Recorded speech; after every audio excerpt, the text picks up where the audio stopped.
Hello दोस्तों, स्वागत है आप सभी लोगों का राजस्थान एकेडमी पर। मैं परवीन सिंह आप सभी लोगों के साथ में। जैसा कि आप सभी लोग जानते हैं, लगातार एलडीसी एग्ज़ाम के लिए मैथ्स की क्लासेस लेकर के आ रहा हूं और उसके अंतर्गत अपन बात कर रहे थे दोस्तों अपने कौन से टॉपिक के ऊपर, तो क्षेत्रमिति के ऊपर, जिसके अंदर मैंने आप लोगों को कई सारी समतल आकृतियों के क्षेत्रफल बताए थे। जैसे कि हम बात करें तो सबसे पहले हमने बात करी थी आयत की, जिसका क्षेत्रफल था लंबाई गुना चौड़ाई। फिर मैंने बात करी थी वर्ग की, भुजा का स्क्वायर। फिर हमने बात करी थी अलग अलग त्रिभुजों की, जैसे समकोण त्रिभुज का होता है 1/2 आधार इंटू ऊंचाई। उसके बाद में बताया था समद्विबाहु त्रिभुज के लिए तो a/4 √4b² माइनस a² था, जिसके अंदर a होता है असमान भुजा और b होती है समान भुजाओं की लंबाई। उसके बाद में समद्विबाहु समकोण त्रिभुज का क्षेत्रफल वो कितना था दोस्तों, तो 1/2 भुजा का स्क्वायर यानी a²/2। ठीक है। उसके बाद समबाहु त्रिभुज का क्या था, तो समबाहु त्रिभुज का क्षेत्रफल था √3/4 इंटू a²। और अगर चारों भुजाएं समान नहीं है तो तीनों भुजाएं अगर समान नहीं है तो त्रिभुज का क्षेत्रफल किससे निकालेंगे, हीरोइंस के फॉर्मूले से, जिसके अंदर काम क्या आ रहा था दोस्तों, हमारे अर्ध परिमाप। अर्ध परिमाप किसे कह रहे थे, एस को। तो एस बराबर होता है a + b + c/2। तो क्षेत्रफल कितना होता है √s into s - a s - b s - c। ठीक है। उसके बाद में अपन बात कर रहे थे समषष्ठभुज की, जिसका क्षेत्रफल कितना बताया था 3√3/2 इंटू भुजा का स्क्वायर। समांतर चतुर्भुज का क्षेत्रफल कितना बताया था, आधार इंटू ऊंचाई। समचतुर्भुज का बताया था 1/2 विकर्णों का गुणनफल। इसके जो विकर्ण होते हैं सम चतुर्भुज के, वो दोनों एक दूसरे को समकोण पर और समद्विभाजित करते हैं। ठीक है। इसके आगे अब आप लिखेंगे समलंब चतुर्भुज के बारे में। किसके बारे में दोस्तों, समलंब चतुर्भुज के बारे में, यानी ट्रेपिज्म के बारे में। तो आप अब हेडिंग डालेंगे समलंब चतुर्भुज। ठीक है। किसकी बात करने जा रहे हैं, समलंब चतुर्भुज की बात करने जा रहे हैं, यानी ट्रेपिज्म की बात करेंगे। ट्रेपिज्म। चलिए, तो समलंब चतुर्भुज आखिर होता कैसा है, सबसे पहले अपन इसका डायग्राम बना लेते हैं। तो समलंब चतुर्भुज के अंदर बेसिकली क्या होगा दोस्तों, कि आप जो है इसके अंदर जो भुजाएं होगी उसके अंदर 90 डिग्री कहीं ना कहीं एंगल होगा। जैसे देखो ये इस टाइप का बनेगा, ये आ गया, फिर ये आ गया, और इसको इससे मिला दो और इसको इससे मिला दो। क्लियर है। तो ये अपने पास में क्या बन गया, एक समलंब चतुर्भुज का जो है समलंब चतुर्भुज बन के तैयार है अपने सामने। चित्र किसका है, ये समलंब चतुर्भुज का है। हम ये कह सकते हैं कि समलंब चतुर्भुज के अंदर दो तो समानांतर भुजाएं होती है, यानी दो तो पैरेलल लाइन आपके पास में भुजाएं होगी, दो पैरेलल साइड्स होगी, दो समांतर भुजाएं। ठीक है। उसके बाद में दोस्तों आधार के साथ में इसमें जो है समकोण और होंगे। क्या होंगे, समकोण। तो दो समांतर भुजाएं होगी, वह समकोण इसके अंदर होंगे, उसे हम कहते हैं समलंब चतुर्भुज।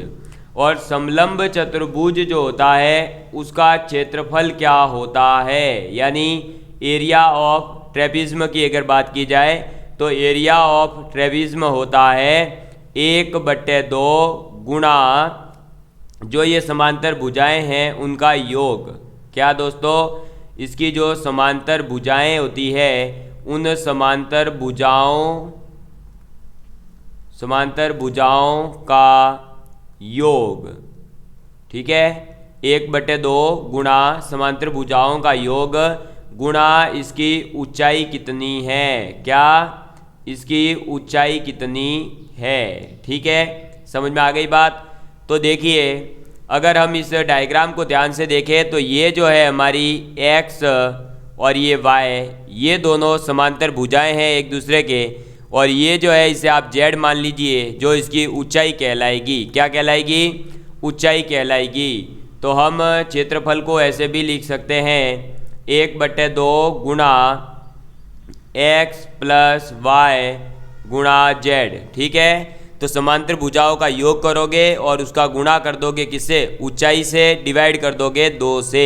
क्लियर है बात, समझ में आ गई आप लोगों के।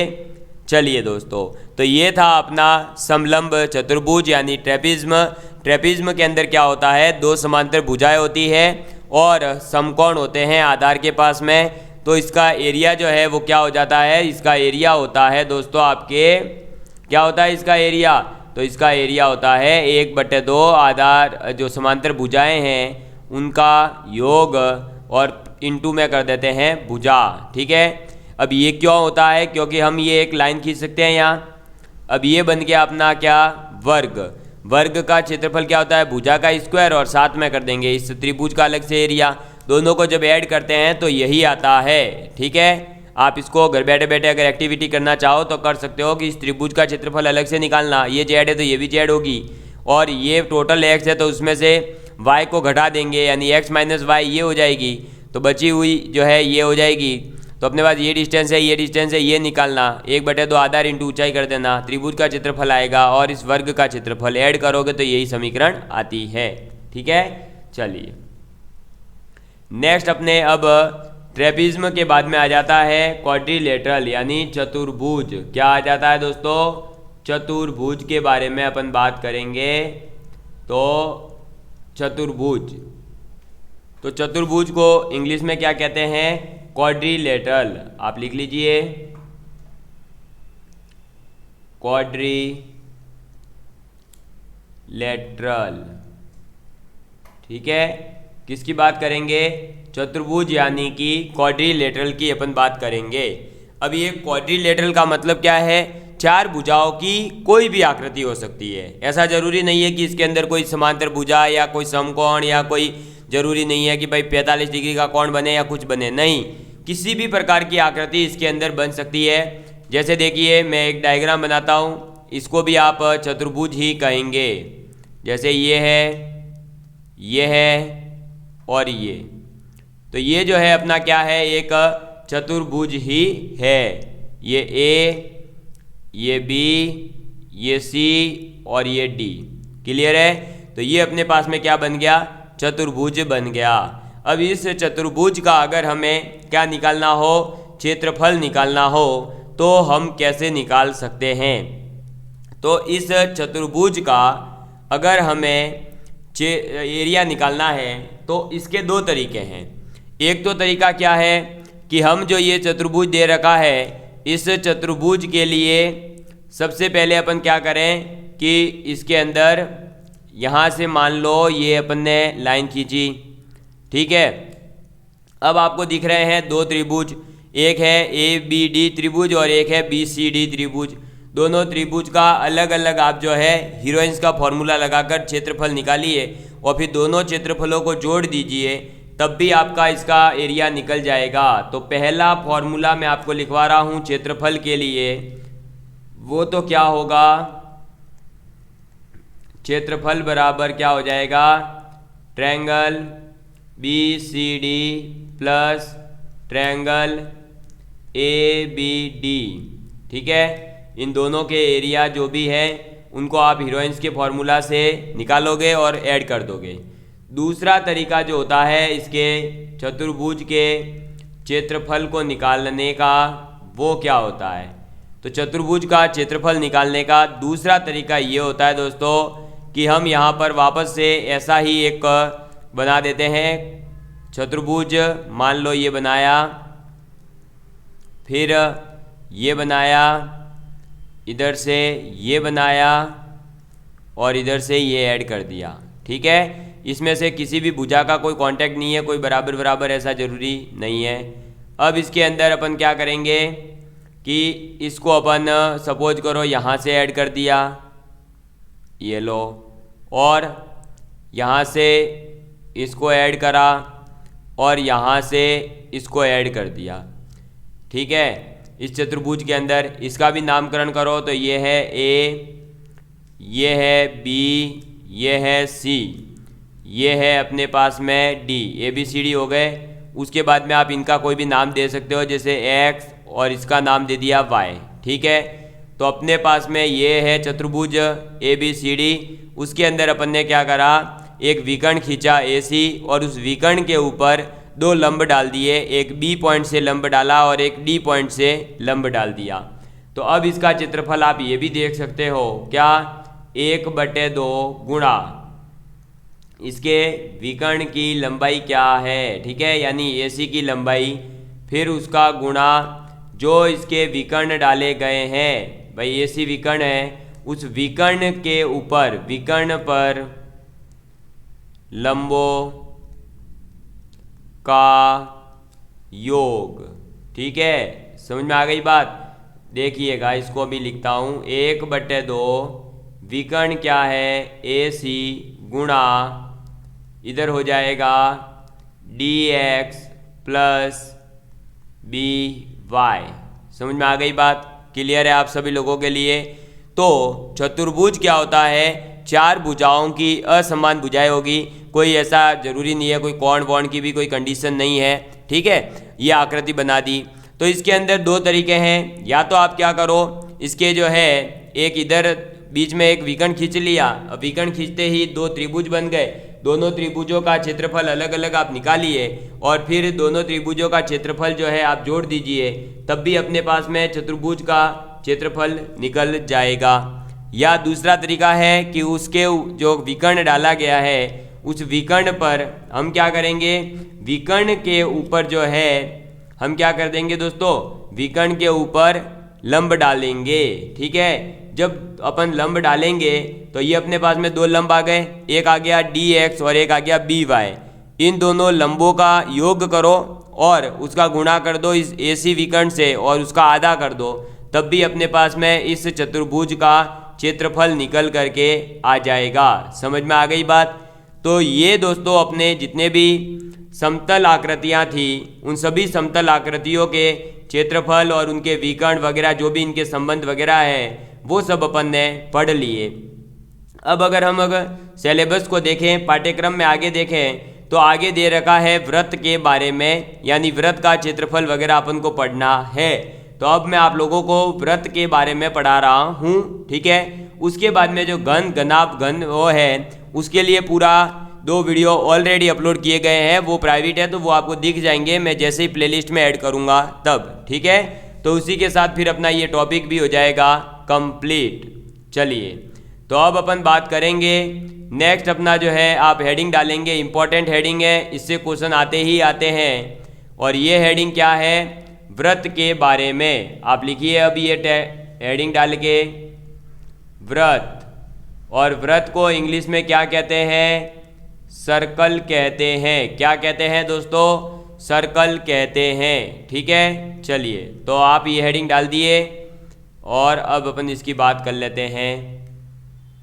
ये लो, अब अपन बात करने जा रहे हैं वृत्त के बारे में कि ये वृत्त आखिर होता क्या है। और आज बहुत ही बेसिक से पढ़ाऊंगा, आपको सब चीज़ें समझ में आ जाएगी, जो आज तक आपको समझ में नहीं आया वो सब चीज़ें आपके समझ में आ जाएगी।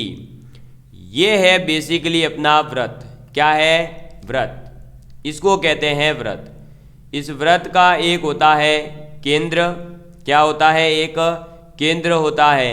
इस केंद्र से ये जो गोला गोला दिख रहा है इसकी जो दूरी होती है उस दूरी को हम कहते हैं त्रिज्या, और जिसे हम r से रिप्रेजेंट करते हैं, क्योंकि त्रिज्या को इंग्लिश में रेडियस कहा जाता है। इसलिए ये जो इसका केंद्र होता है उसे हम कह रहे हैं O। क्या कहते हैं, O कहते हैं, ठीक है। और इसके अंदर इसके मान लो किन्हीं भी 2 पॉइंटों को मिलाने के लिए आपने लाइन खींची, तो ये जो लाइन होती है ये लाइन जो है क्या कहलाती है, वृत्त की जीवा कहलाती है, जिसे इंग्लिश में कहा जाता है कॉर्ड। क्या कहा जाता है, कॉर्ड कहा जाता है। तो वृत्त के पास में क्या क्या होता है, वृत्त के पास में एक केंद्र होता है, एक त्रिज्या होती है और उसके अंदर कॉर्ड भी होती है। और अगर यही कॉर्ड हम क्या कर दें कि इस केंद्र से मिला दें, किसको दोस्तों, इसके सामने वाले बिंदु को केंद्र से होते हुए अगर हम कोई लाइन खींचते हैं तो ये जो आधा था वो तो बनती है त्रिज्या, लेकिन ये जो पूरी लाइन प्राप्त हुई इस पूरी लाइन को आप क्या कह दोगे, व्यास कह दोगे। समझ में आ गई बात, क्या कहोगे, व्यास कहोगे, यानी डायमीटर कहोगे। और ये जो व्यास होता है ये वृत्त की सबसे बड़ी जीवा होती है। ये पॉइंट आपको नोट डाउन करना है, आप लिख लीजिए। व्यास के लिए क्या लिखोगे? वृत्त की तो दोस्तों वृत्त की जो सबसे बड़ी जीवा है, वृत्त की सबसे बड़ी जीवा, ठीक है। व्यास जो होता है वो क्या होती है? वृत्त की सबसे बड़ी जीवा होती है। यहाँ तक की बातें अगर आपके समझ में आ गई है तो आपको पता चल चुका होगा कि वृत्त का त्रिज्या जो है वो क्या होती है? केंद्र से उसकी परिधि को मिलाने वाली या उसकी बाउंड्री को मिलाने वाली रेखा को हम त्रिज्या कहते हैं।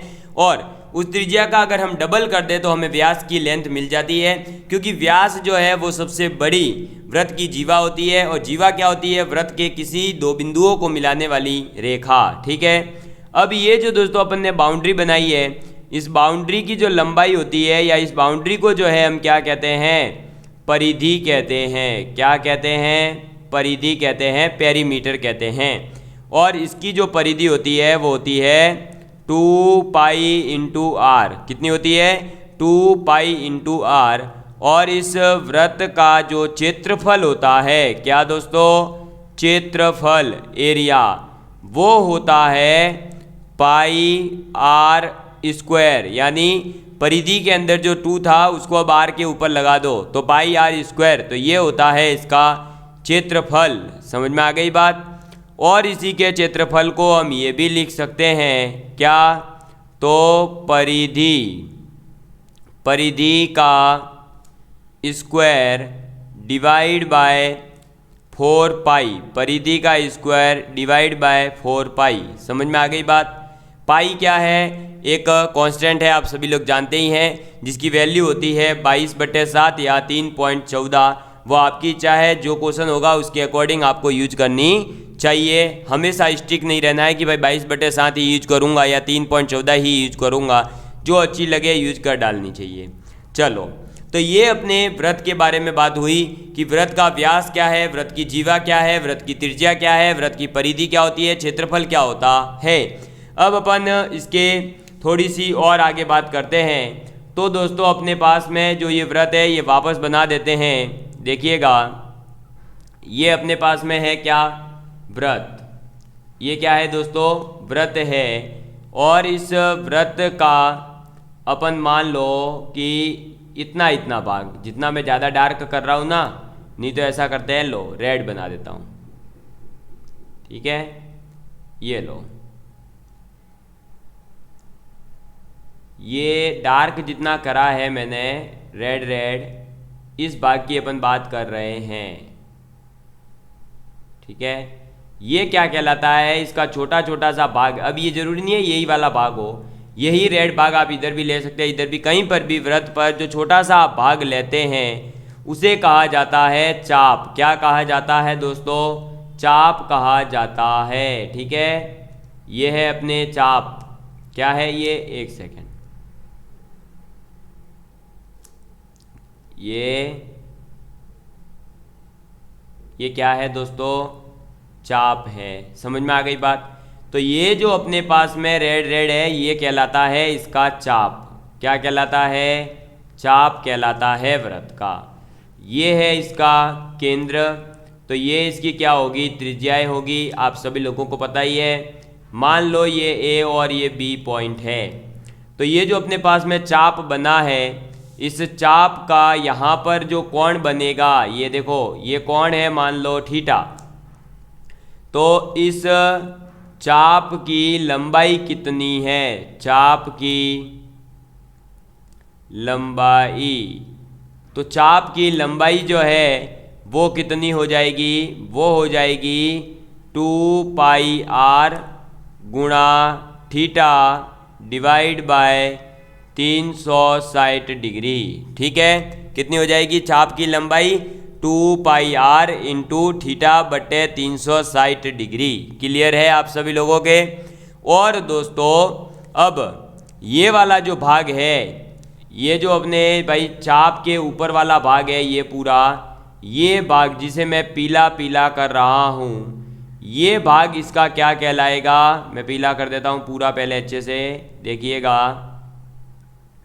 या आपको भी लाल पीला कर सकता है अगर आपको ये फॉर्मूले याद नहीं है तो, ठीक है। तो ये जो पूरा पीला पीला पोर्शन मैंने बनाया है, इस पूरे पीले पोर्शन को अपन क्या कहते हैं, तो इस पीले पोर्शन का नाम है लघु त्रिज्यीय खंड। क्या नाम है, लघु त्रिज्यीय खंड, ठीक है, लघु त्रिज्यीय खंड। ये है AOB वाला क्षेत्र। तो इस लघु त्रिज्यीय खंड का जो क्षेत्रफल होता है वो कितना होता है, तो इसका क्षेत्रफल होता है दोस्तों pi R square theta divide by 360 degree. कितना होता है, pi R square into theta बटे 360 डिग्री। जब चाप की लंबाई की बात हो रही हो तो आपको परिधि इंटू थीटा बटे 360 करना है। जब बात हो रही हो क्षेत्रफल की तो आपको वृत्त के क्षेत्रफल का गुणा करना है थीटा बटे 360 डिग्री से। समझ में आ गई बात, क्लियर है आप सभी लोगों के लिए। या फिर आप इसी को लिख सकते हो 1/2 L इंटू आर। आर क्या है, त्रिज्या, L क्या है, चाप की लंबाई। क्या है L, चाप की लंबाई। समझ में आ गई बात, क्लियर है आप सभी लोगों के लिए। तो लघु त्रिज्यीय खंड का क्षेत्रफल कितना होगा, पाई आर स्क्वायर थीटा बटे 360 डिग्री, या हम इसी को लिख सकते हैं 1/2 L इंटू आर। L क्या है, चाप की लंबाई, R क्या है, उसकी त्रिज्या। समझ में आ गई बात, क्लियर है आप सभी लोगों के लिए। तो ये होता है लघु त्रिज्यीय खंड का क्षेत्रफल। तो कितना होता है, पाई आर स्क्वायर थीटा बटे 360 डिग्री। क्लियर है, समझ में आ गई बात। या फिर अगर हमें जो है त्रिज्यीय खंड का क्षेत्रफल लिखना है तो हम ये भी लिख सकते हैं 1/2 LR, ठीक है। चाप की लंबाई कितनी है उसका गुणा उसकी त्रिज्या से और फिर उसका आधा कर दीजिए, तब भी अपने पास में आंसर आ जाएगा। क्लियर है, समझ में आ गई बात, समझ में आ गई ना बात। ऊपर वाले में अपन ने क्या करा है, यहाँ पर थीटा यूज करके करा है, यहाँ अपन ने चाप की लंबाई यूज करी है। जबकि आप सभी लोग जानते हैं चाप की लंबाई के लिए थीटा अपन ये यूज करेंगे ही। तो यही फॉर्मूला ये है, देख लो, पाई आर इंटू थीटा बटे 360 इंटू आर बटे 2 कर दूँ तो यही तो बन रहा है। तो इसीलिए मैंने इस फॉर्मेट में इसको लिखा है। क्लियर है, तो ये होता है त्रिज्यीय खंड, और यही आपके चाप त्रिज्यीय खंड की जो रिलेशन है वो समझ में आ गए होंगे वृत्त के लिए। अब अपन आगे बात करेंगे वृत्त के वृत्त खंड की। त्रिज्यीय खंड के बाद में एक और खंड आता है, वो कौन सा खंड है, तो वो है वृत्त खंड। आप लिखेंगे वृत्त खंड। ये वृत्त खंड क्या है सर, तो वृत्त खंड भी जैसे त्रिज्यीय खंड होता है वैसा ही है। त्रिज्यीय खंड बना दीजिए। पहले तो आप क्या करेंगे, सबसे पहले अपन इसके अंदर देखिएगा, यहाँ पर ये अपन ने एक लाइन खींची, फिर इसके सेंटर से इसको मिलाया और इससे मिलाया, ठीक है, ये मिल गए। अब ये जो पॉइंट है ये होता है केंद्र, जिसका नाम दे रहे हैं O। ये जो बिंदु है A, ये बिंदु है B। समझ में आ गई बात। तो ये जो अपने पास में बना है ये वाला पोर्शन, केवल ये वाला जो इस लाइन के नीचे नीचे है, इस पोर्शन को अपन क्या कहते हैं, इस पोर्शन को वृत्त का वृत्त खंड कहते हैं। क्या कहते हैं, वृत्त खंड कहते हैं। समझ में आ गई बात। और ये जो वृत्त खंड है वो कैसा वृत्त खंड है, तो लघु वृत्त खंड है, यानी छोटा वाला वृत्त खंड। क्लियर है। बाकी जो बचा हुआ है ये कहलाता है वृहद वृत्त, या हम कह सकते हैं बृहद वृत्त खंड, यानी बड़ा वाला वृत्त खंड। तो छोटे इस वृत्त खंड का क्षेत्रफल क्या होगा ये मैं बताना चाहता हूँ। तो भाई त्रिज्यीय खंड के लिए तो क्या है कि ये पूरा वाला एरिया AOB वाला, लेकिन इसके अंदर केवल ये जो AB के नीचे नीचे जो जीवा के नीचे वाला भाग होता है उसे कहा जाता है वृत्तखंड, और वो वृत्तखंड कहलाता है लघु वृत्तखंड। इस लघु वृत्तखंड का जो आपके क्षेत्रफल होता है वो क्या होता है दोस्तों?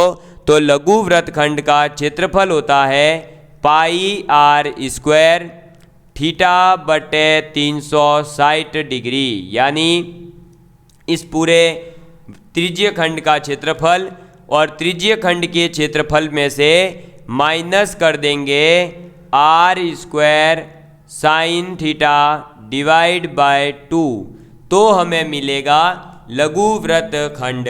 ठीक है, और अगर बृहद वृत्तखंड या बड़े वृत्तखंड का क्षेत्रफल पूछा जाए तो वो क्या होगा? तो आप लिख लीजिए बड़ा वृत्तखंड, और इस बड़े वृत्तखंड का क्षेत्रफल क्या होता है? तो इसका क्षेत्रफल होता है दोस्तों आपके पूरे वृत्त का कितना होता है? पाई आर स्क्वायर, उसमें से माइनस कर दो लघु वृत्तखंड का क्षेत्रफल। ठीक है, लघु वृत्तखंड का क्षेत्रफल। समझ में आ गई बात? क्लियर है आप सभी लोगों के लिए? तो बड़े वृत्तखंड का क्षेत्रफल क्या होगा? तो बड़े या बड़ा वृत्तखंड का क्षेत्रफल, तो बड़े वृत्तखंड का क्षेत्रफल हो जाएगा पाई आर स्क्वायर माइनस लघु वृत्तखंड का क्षेत्रफल। और लघु वृत्तखंड का क्षेत्रफल क्या है?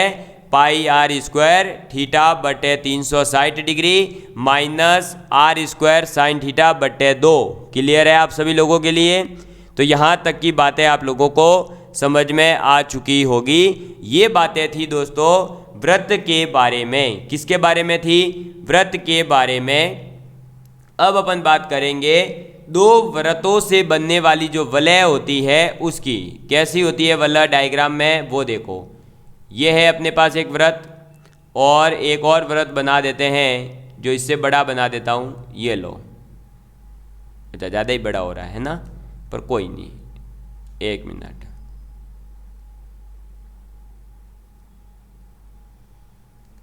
अरे ये अंदर वाला हिल ही नहीं रहा है, हद है। एक मिनट, हाँ ये लो, सही है। चलो अब इसको पूरे को, अरे एक सेकंड, ये लो, ये है अपने पास में वलय। वलय का मतलब होता है आपके रिंग। क्या होता है दोस्तों? रिंग। रिंग आपने देखी होगी, एक अंदर वृत्त होता है, एक बाहर वृत्त होता है, बस ये आपकी वलय है। ठीक है, ये बीच में ये स्पेस होता है। क्या होता है? ये स्पेस होता है, खाली जगह होती है, यहाँ पर कुछ नहीं होता।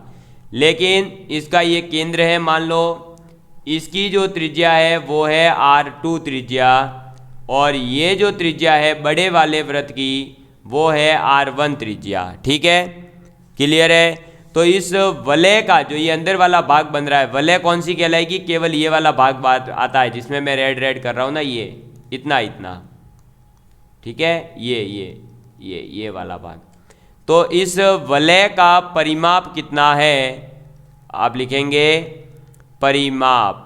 तो ये जो अपनी वलय है, इस वलय का परिमाप तो होता है 2 पाई R1 प्लस R2। ठीक है, और जब बात आ जाती है क्षेत्रफल की, तो इस वलय का क्षेत्रफल कितना होता है? तो क्षेत्रफल होता है पाई गुणा R1 का स्क्वायर माइनस R2 का स्क्वायर, या आप इसको ऐसे भी लिख सकते हो पाई गुणा R1 प्लस R2 और R1 माइनस R2, यानी दोनों की त्रिज्याओं को एक बार जोड़ो एक बार घटाओ, उन दोनों का गुणा कर दो पाई के साथ में, तो आपका आंसर निकल करके आ जाएगा। समझ में आ गई बात? क्लियर है आप सभी लोगों के लिए? तो ये क्या था दोस्तों अपने, ये थी अपने वलय के बारे में, यानी रिंग जब दे रखी हो तब। ये रिंग कब दे सकते हैं सर? सिलेबस में तो केवल वृत्त है। तो भाई जब एक वृत्त की सिलेबस दे दिया तो दो वृत्तों को मिक्स करके क्वेश्चन नहीं बनाया जा सकता क्या? बन सकता है। ठीक है, समझ में आ गई बात? तो ये अपने जो है आप सभी लोगों को मैंने किसके बारे में बता दिया, तो आपकी समतल आकृतियों के जितने भी क्षेत्रफल थे, मतलब जितनी भी समतल आकृतियाँ थी वो सब कंप्लीट हो गई। उसके बाद में अपन ने बात कर ली वृत्त के बारे में, ठीक है। तो अपन बेसिकली बात कर रहे थे 5th पॉइंट की, है ना। 7 पॉइंट है भाई, 7 पॉइंट दे रखे हैं ना सिलेबस में, उसमें से देखो दूसरा पॉइंट अपन कंप्लीट कर चुके, चौथा पॉइंट अपन कंप्लीट कर चुके, 5वां पॉइंट अपन बात कर रहे थे, ठीक है। 5वें पॉइंट में समतल आकृतियों के क्षेत्रफल अपन ने देख लिए, वृत्त की परिधि, वृत्त का क्षेत्रफल, ये सब देख लिया। अब इसके करवाने हैं अपन को क्वेश्चन, यानी क्षेत्रमिति से संबंधित अपन को करने हैं क्वेश्चन। और जो ये है ना, ये वाला पोर्शन घन, घनाभ, गोले, शंकु, बेलन के पृष्ठीय क्षेत्रफल और आयतन, इनकी प्रैक्टिस और इनकी थ्योरी 2 वीडियोस मैं आप लोगों के प्लेलिस्ट के अंदर ऐड करने वाला हूँ डायरेक्ट ही। किसमें? प्लेलिस्ट के अंदर ऐड करूँगा, ठीक है। तो प्लेलिस्ट में जाकर के आप सभी लोग इन दोनों वीडियोस को देख लेना। अगर आपको नहीं मिले प्लेलिस्ट में वीडियो तो मुझे कमेंट करना, मैं आप लोगों को बता दूंगा। क्लियर है? क्योंकि ये 2 वीडियो कहाँ से आ रहे हैं सर? तो रीट का जो सिलेबस है, 3rd ग्रेड मेंस का सिलेबस, एग्जैक्ट वहाँ पर ये का ये पोर्शन दे रखा है, एग्जैक्ट ये का ये पोर्शन आपके 2nd ग्रेड में दे रखा था।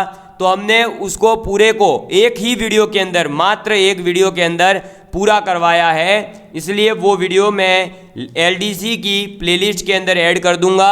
जैसे ही अपना ये वृत्त की परिधि की क्षेत्रफल वाला टॉपिक कंप्लीट होगा, इसके क्वेश्चन करवाऊंगा, उसके बाद में ये वाले 2 वीडियोस ऑटोमेटिकली आपके प्लेलिस्ट के अंदर ऐड हो जाएंगे, ठीक है। समझ में आ गई बात? तो अपन सिलेबस के 3 पॉइंट कंप्लीट कर चुके हैं, केवल तीसरे टॉपिक का एक वीडियो और आना है जो प्रैक्टिस सेशन होगा, ठीक है। समतल आकृतियों के क्षेत्रफल का और वृत्त की परिधि और क्षेत्रफल का प्रैक्टिस सेशन, उसके बाद में ये पोर्शन भी हो जाएगा कंप्लीट। यानी 7 में से अपन 3 पॉइंट को प्रैक्टिस के साथ साथ कंप्लीट थ्योरी के साथ में यूट्यूब के ऊपर कंप्लीट कर चुके हैं सिस्टेमेटिकली।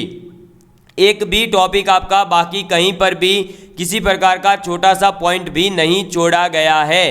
अगर आप ध्यान से नोट्स वगैरह बना रहे हैं तो बहुत शानदार तरीके से आपके नोट्स तैयार हो चुके होंगे। और LDC का सिलेबस अपन ये 3 टॉपिक होते ही अपने 50% कंप्लीट हो जाएगा। समझ में आई बात? कितना? 50% कोर्स अपन कंप्लीट कर चुके हैं, जबकि अभी तक तो वैकेंसी के कोई ठिकाने नहीं है। मतलब भाई अभी तक आनी है, कोई ठिकाने, मतलब ये नहीं कि नहीं आएगी, आएगी, लेकिन अभी तक तो आई नहीं है ना। तो अभी तक वैकेंसी नहीं आई है, उससे पहले अपन 3 टॉपिक यूट्यूब के ऊपर कंप्लीट कर चुके हैं।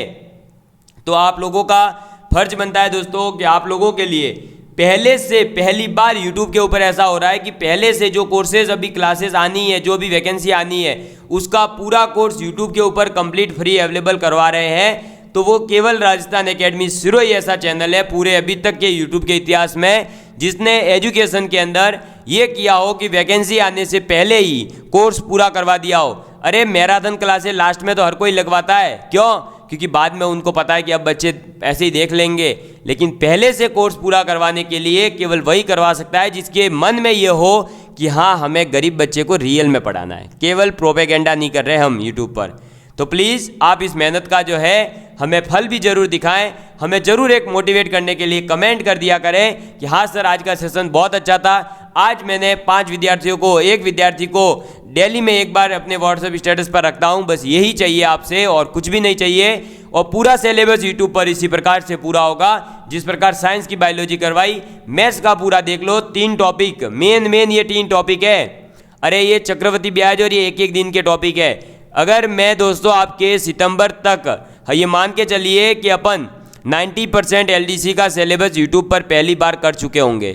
ये इतिहास में पहली बार होगा कि किसी वैकेंसी का सिलेबस पहले से ही यूट्यूब पर कंप्लीट अवेलेबल हो, टॉपिक वाइज टॉपिक और क्वेश्चंस के साथ में, केवल थ्योरी नहीं, क्वेश्चंस थ्योरी के साथ में कंप्लीट।